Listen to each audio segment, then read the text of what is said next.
Class 4 subject science विज्ञान और उसका पार्ट है 3 पौधे के विभिन्न भाग और उनके कार्य।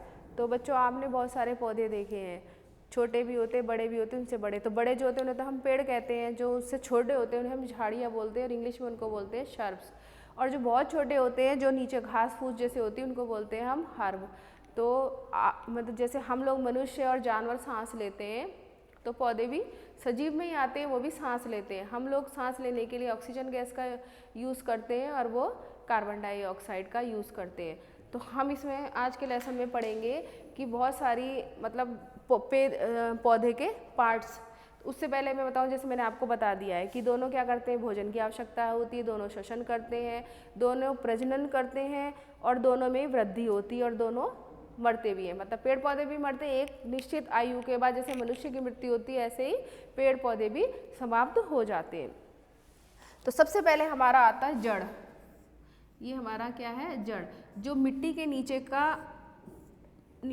नीचे जो पौधे को जमीन में लेकर के खड़ा रहता है, जिससे पौधा नीचे से वृद्धि करता है, वो हमारी क्या कहलाती है, जड़ कहलाती है।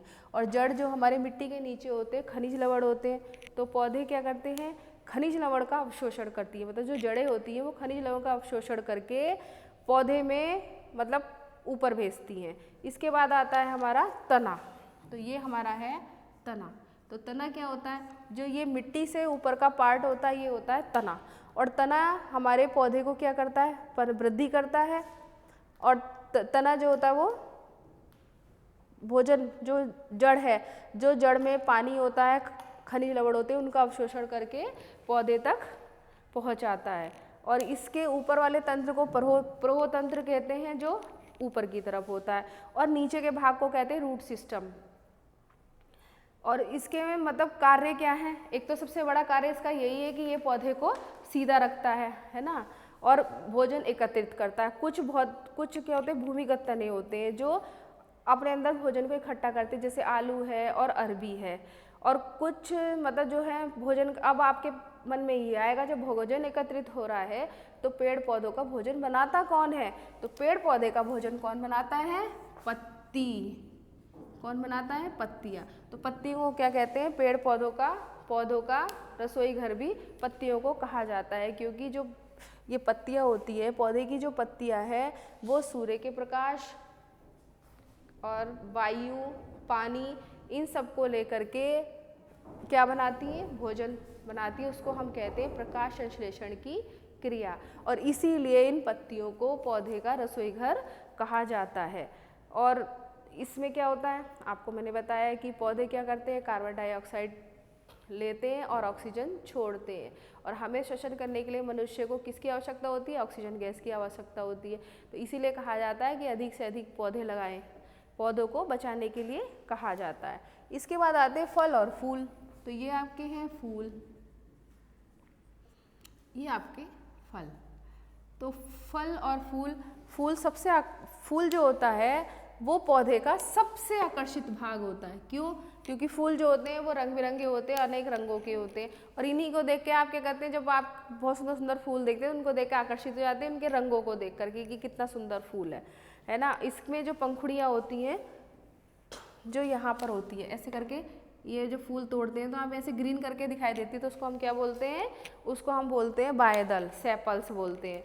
और ये जो पंखुड़ियाँ होती हैं फूल की, जो ये ऐसे देखिए आपका ये फूल है, तो ये जो है इसको हम बोलते हैं, इस पार्ट को बोलते हैं पेटल्स। और पुष्प के मध्य में जो ये फूल के अंदर ये जो होता है ये कहलाता है पुंकेसर। ये नर भाग होता है, इसका नर भाग होता है, और मादा अंग को कहते हैं स्त्री केसर। अब फूल से क्या बनते हैं, फल बनते हैं, और फल में क्या होते हैं, बीज होते हैं, और बीजों से हम क्या करते हैं, बीजों से नए पौधों का जन्म होता है। और ये विभिन्न प्रकार के जैसे फल खाते हैं उनके अंदर बीज होते हैं। जैसे कुछ फल हैं आपको पता है किस किस के अंदर बीज होते हैं, जैसे आम है, पपीता है, सेब है, अनार है, इन सब में क्या होते हैं, बीज होते हैं। और बीज जो होता है वो पौधे का महत्वपूर्ण भाग होता है। बीज के चारों ओर एक आवरण होता है। देखिए आप ऐसे करके हमारे ये हमने बीज को खोल लिया बीच में से, तो ये हमारा बीज हो गया है ना। बीज को खोलने के बाद ये हमारा होता है इसका बीजावरण, ये हमारा बीजावरण हो गया। और ये हो गया हमारा, ये बीच में यहाँ पे आ जाता है भ्रूण।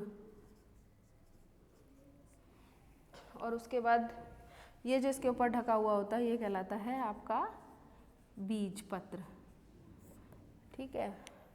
और ये जो होते हैं, नया पौधा जन्म होने के लिए क्या होता है, अंकुरण की क्रिया होती है। और अंकुरण से क्या होता है, नया पौधा बनता है। अंकुरण कैसे होता है, जब हम बीज को जमीन के अंदर दबाते हैं, उसको पानी वगैरह देते हैं, तो उसमें से एक छोटी सी पौधा फूटता है। जैसे आप कभी एक चने या इस तरह से किसी दाल को रखना भिगो करके, उसको आप पानी में रखेंगे, उसके बाद उसमें क्या होगा, अंकुरण हो जाएगा। एक ऐसे करके छोटी सी उसमें से ग्रीन कलर की ऐसे निकलने लगती है। तो इसका मतलब क्या हो रहा है, ये पौधा अंकुरण कर रहा है, उसके द्वारा हम नए पौधे को, नया पौधा बन जाता है। ऐसे क्या होता है, जीव जंतु और पेड़ पौधों की जो होती है वो आयु निश्चित होती है। कुछ पौधों का जीवन चक्र 1 वर्ष का होता है, कुछ का 2 वर्ष का होता है, और किसका बहुवर्षीय होते हैं। और 1 वर्षीय पौधे कौन कौन से होते हैं, गेहूं और चना। और 2 वर्षीय पौधे होते हैं हमारे गन्ना, गाजर। और बहुवर्षीय जिनका अनेक वर्षों तक जीवन काल, जैसे आम का पेड़ है, पीपल है, नीम है, शीशम है, ये क्या आपने देखा बहुत पुराने पेड़ होते हैं, तो ये बहुवर्षीय पौधे कहलाते हैं। तो मैंने आपको बताया कौन कौन से मुख्य 5 भाग होते हैं पेड़ के, जड़, तना, पत्ती, फूल और फल। और जो बीज होता है, बीज के द्वारा नए पौधे का जन्म होता है।